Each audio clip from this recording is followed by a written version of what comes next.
গাজামুখী ত্রাণবাহী নৌবহর Sumud ফ্লোটিলার ৮টি নৌকা দখল নিয়েছে ইসরায়েলের নৌবাহিনী। বান্ডেল থাকলে প্রতি সেনমানিতে টাকা বাঁচবে। বিকাশ সেনমানি বান্ডেল কিনে জিতুন প্রতি লেনদেনে। তাছাড়া গ্রেটা থুনবার্গ সহ কয়েকজন মানবাধিকার কর্মীকে আটক করেছে তারা।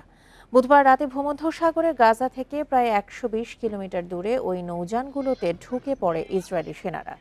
সেগুলো থেকে আটক অধিকার কর্মীদের এখন ইসরায়েলের আইনি প্রক্রিয়ার মধ্য দিয়ে যেতে হবে। হামাসের সঙ্গে এই নৌবহরের সম্পর্ক রয়েছে বলে শুরু থেকেই দাবি করে আসছে ইসরায়েল।